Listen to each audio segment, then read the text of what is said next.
राज breaking news channel पर आपको उत्तर प्रदेश और देश की ताज़ा ब्रेकिंग न्यूज, राजनीति, क्राइम और वायरल खबरें सबसे पहले मिलेंगी। जुड़े रहें सबसे तेज खबरों के साथ। उत्तर प्रदेश के सभी विश्वविद्यालयों और महाविद्यालयों में नारी शक्ति वंदन अधिनियम 2023 के प्रचार प्रसार के लिए विशेष अभियान चलाया जा रहा है।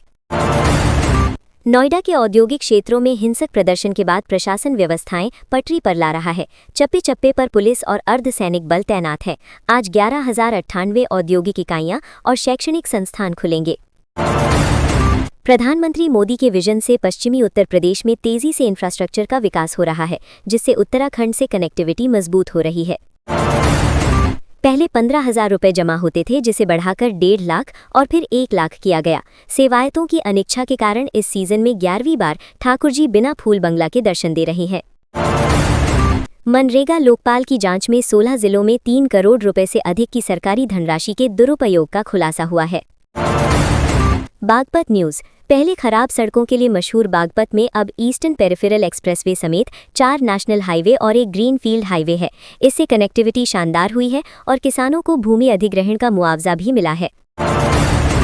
मेरठ सहित यूपी के 9 जिलों में रविवार को भी बैनामा कराने की सुविधा दी जा रही है। ये व्यवस्था कामकाजी लोगों के लिए अवकाश लेने की आवश्यकता को समाप्त कर देगी, जिससे प्रक्रिया अधिक सुविधाजनक बनेगी। Noida labour protest. राज्य सरकार ने उत्तर प्रदेश में श्रमिकों की मजदूरी बढ़ाई है। गाजियाबाद और गौतम बुद्ध नगर के कुशल श्रमिकों को अब मार्च की तुलना में 3,288 रुपये अधिक मिलेंगे। कानपुर पुलिस किडनी रैकेट की कड़ियां जोड़ने के लिए उन नर्सिंग होमों की डिटेल जुटा रही है जहां पिछले 3 साल में मरीजों की मौत पर बवाल हुआ था। शक है कि इन अस्पतालों में चोरी छिपे किडनी ट्रांसप्लांट किए जा रहे थे। अंबेडकर जयंती। बीते कुछ वर्षों से अंबेडकर राजनीति में नए तरीके से प्रासंगिक हो गए हैं। यूपी के सभी राजनीतिक दल अंबेडकर के नाम को भुनाने की कोशिश कर रहे हैं। महोबा न्यूज़। महोबा में सिपाही की बहन की गला दबाकर हत्या कर दी गई। युवती की 7 जुलाई को शादी होनी थी, लेकिन सोमवार रात घर से निकलने के बाद उसका शव पहाड़ी के पास मिला। बताया जा रहा है कि रात 2 बजे के बाद युवती अकेली घर से निकलती दिखी है। सिनौली गांव में पत्नी से अनैतिक संबंधों के शक में रिश्ते के भतीजे की गोली मारकर हत्या कर दी गई। घटना के 2 दिन बाद मंगलवार को खेत में बने एक कुएं से शव बरामद किया गया। पुलिस ने हत्यारोपी मंजीत को गिरफ्तार कर लिया है। उत्तर प्रदेश में 15 अप्रैल से बिना हाई सिक्योरिटी नंबर प्लेट वाले वाहनों का प्रदूषण जांच नहीं होगा। ऐसा न होने पर 10,000 रुपये प्रदूषण जांच न कराने का और 5,000 रुपये HSRP न होने का चालान, यानी कुल 15,000 रुपये का जुर्माना लगेगा। कानपुर में IPL सट्टे और ऑनलाइन गेम खिलाने वाले गिरोह का भंडाफोड़ हुआ है। आरोपी पुलिस से बचने के लिए चलती कैब में सट्टे का लेन देन करते थे। इस मामले में एक वकील और उसके बेटे सहित 8 लोग गिरफ्तार हुए हैं, जबकि 15 फरार हैं। गोरखपुर में बेतिया राज की 3 एकड़ अतिरिक्त भूमि मिली है, जिससे कुल संपत्ति 54.07 एकड़ हो गई है। बिहार सरकार के पुराने कब्जेदारों को राहत देने के फैसले के बाद यहां हलचल तेज है। मुंबई ATS और IB टीम ने वाराणसी के आदमपुर में बाल रोग विशेषज्ञ डॉक्टर आरिफ अंसारी और उनके परिवार से 9 घंटे पूछताछ की। इलाहाबाद हाईकोर्ट ने फैसला सुनाया है कि किसी संस्थान पर लागू न होने वाले कानून के तहत की गई नियुक्तियां रद्द मानी जाएंगी। बड़ौत बागपत में मलकपुर चीनी मिल के ETP में गैस रिसाव से एक सुरक्षा गार्ड की मौत हो गई, जबकि 3 श्रमिक बेहोश हो गए।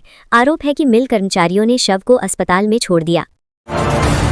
छतों पर पहले से पत्थर जमा थे और महिलाओं ने भी पथराव किया। पुलिस ने 10 लोगों को गिरफ्तार किया है और मास्टरमाइंड की तलाश जारी है, जिसमें गहरी साजिश की आशंका जताई जा रही है। Primary schools in UP. प्रदेश में बेसिक शिक्षा विभाग का नया सत्र 2026-27 1 अप्रैल से शुरू हो गया है। अभी तक कई जिलों में किताबें नहीं पहुंची पाई थीं। कोसी कलान के एक नर्सिंग होम में डिलीवरी के दौरान 32 वर्षीय महिला की मौत हो गई, जबकि नवजात बच्ची सुरक्षित है। घटना के बाद परिजनों ने हंगामा किया, हालांकि बाद में उन्होंने किसी कार्यवाही से इनकार कर दिया। लखीमपुर खीरी के बांकेगंज इलाके के गांव मोतीपुर में मंगलवार शाम डॉक्टर भीमराव अंबेडकर की प्रतिमा टूटने के बाद जमकर बवाल हुआ। इस घटना के बाद आक्रोशित ग्रामीणों ने सड़क जाम कर पुलिस पर पथराव किया। खवेड़े जाने पर हिंसक भीड़ ने CO गोला रमेश तिवारी को दौड़ा लिया और उनकी व नायब तहसीलदार की गाड़ी क्षतिग्रस्त कर दी। उन्हें बीच सड़क पर पलट दिया और 2 गाड़ियों में आग भी लगा दी। यूपी के कासगंज में अंबेडकर शोभा यात्रा रोकने पर बवाल हो गया। उपद्रवियों ने पुलिस पर 1.5 घंटे तक पथराव किया। पुलिस ने आंसू गैस के गोले दागे। डीएम एसपी ने मोर्चा संभाला। एसपी ने कहा कि वीडियो फुटेज के जरिए उपद्रवी चिन्हित किए जा रहे हैं, सभी के खिलाफ सख्त कार्रवाई करेंगे। बसपा सुप्रीमो मायावती ने कहा कि महिलाओं को राज्य विधानसभाओं और लोकसभाओं में 33% आरक्षण देने के फैसले का बसपा स्वागत करती है। वहीं इस मौके पर उन्होंने कांग्रेस को जमकर निशाने पर लिया। Pollution certificate for vehicles. UP की जिन गाड़ियों पर एचएसआरपी नहीं लगी है, उनको परिवहन विभाग की ओर से पत्र जारी प्लेट लगवाने की चेतावनी दी जा चुकी है।